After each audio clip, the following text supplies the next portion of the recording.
क्रमांक 10 जुना वेळी घरकुल या परिसरातून भारतीय जनता पार्टीकडनं उमेदवारी भरलेली आहे। निश्चितच मला पार्टीवरती विश्वास आहे, ते मला उमेदवारी देतील आणि पुन्हा एकदा गेल्या टर्म मध्ये जशा पद्धतीने काम केलं त्याच पद्धतीने जनतेची सेवा करण्याची संधी मला भारतीय जनता पार्टी देईल असा विश्वास आहे। पॅनल हे पक्ष ठरवेल, पक्षाचा जो काही निर्णय असेल तो आम्हा सर्वांना मान्य आहे। आम्ही पक्षात जाताना सुद्धा आपल्याला सर्वांना माहिती आहे, ज्यावेळेस माझं सोलापुरात स्वागत झालं त्यावेळेस सुद्धा मी बोलताना सांगितलं होतं की मी कुठलीही कंडिशन टाकून पक्षात आलेलो नाहीये, त्यामुळे पक्ष जो काही निर्णय माझ्या बाबतीत घेईल तो मला मान्य असणार आहे। उमेदवारी देताना इतका वेळ का लागतो? हे पॅटर्न आपल्याला पूर्ण महाराष्ट्रात पाहायला मिळतोय। महाराष्ट्राच्या लेवलला हा निर्णय झालेला आहे, त्यामुळे त्या बाबतीत मी अधिक त्या गोष्टीबद्दल बोलू शकत नाही। जे काही असतील ते वरिष्ठ आमचे बोलतील। पहिल्यांदा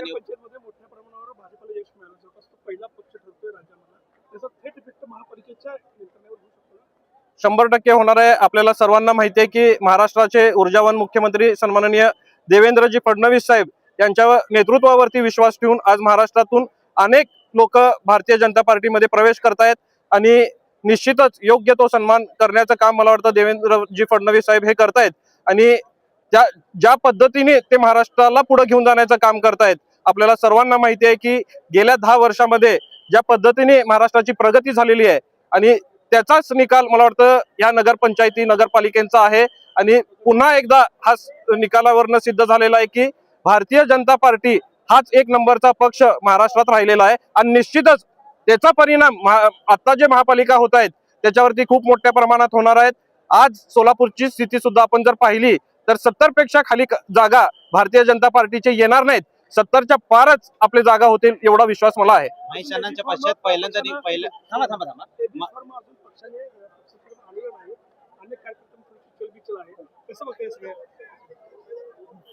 अनेक जण इच्छुक आपल्याला पाहायला मिळत आहेत। आज जर सोलापूरच्या दृष्टिकोनातून आपण जर पाहिला तर 102 आपली संख्या आहे आणि त्याला 1200 लोकांनी अर्ज केलेला आहे। त्यामुळं कुठल्या भागातून कुठला कार्यकर्ता चांगला आहे हा निर्णय पक्ष घेईल आणि मला वाटतंय की पक्ष योग्य तो निर्णय घेऊन सर्वांना उमेदवारी देईल।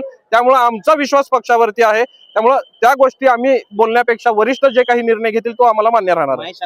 पहिली निवडणूक आहे, कशा पद्धतीने काय भावना आणि कशा पद्धतीने तुम्ही सामोरे जाल? आज आपण गेल्या 8-10 दिवसात जर सोलापूर मधली चर्चा ऐकली असेल तर आज सर्वांना महेश अण्णांची आठवण येऊन राहिलेली आहे।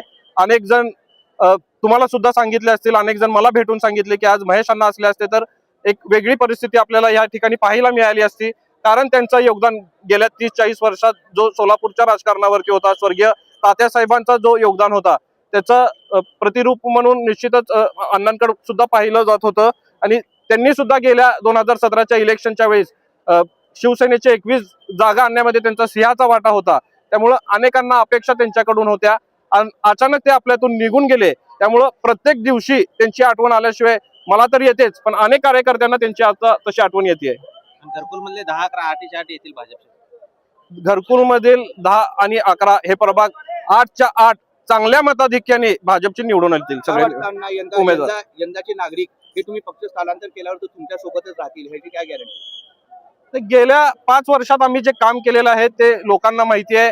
गेल्या 30 वर्षापासून सन्माननीय स्वर्गीय महेश अण्णांनी जे काम केलेलं आहे हे घरकुल वासियांना माहिती आहे आणि त्यांच्यावरती जो विश्वास होता आज त्याच पद्धतीने ते लोक माझ्यावरती विश्वास टाकतायत आणि निश्चितच त्यांच्या विश्वासाला तडा न जाऊ देता मागच्या टर्म मध्ये ज्या पद्धतीने काम केलं त्याच पद्धतीने पुढील काळात सुद्धा काम करेल आणि मला विश्वास आहे की त्यांनी महेश अण्णांकडे, माझ्याकडे किंवा भारतीय जनता पार्टीकडे बघून सगळेजण आम्हाला ते निवडून देतील असा विश्वास आहे। विरोधक म्हणत असतात की आजपर्यंत तुमची जी विकासाची कामं झालेली आहेत त्याचा फायदा फार ठेकेदारांना झालेला आहे, नागरिकांचा कुठेही फायदा झाला नाही असं वारंवार विरोधक यावर टीका करतात, त्यावर तुम्ही काय सांगता? राजकारणात विरोधक हे असतात आणि विरोधकांचं कामच असतं टीका करणं, पण ते टीकेला आपण सगळेजण किती महत्व दिलं पाहिजे या दृष्टिकोनातून आपण बघितलं पाहिजे। लोकांची कामं करण्यासाठी आम्ही सगळेजण काम करतोय आणि अशा पद्धतीने कोण जर एलिगेशन्स करत असतील तर मला वाटत नाही की त्यांच्यावरती उत्तर देण्यात काही अर्थ आहे, त्या गोष्टीला उत्तर न दिलेलं बरं राहील। जनतेला काय आव्हान करसाल? जनतेला काय आव्हान करसाल?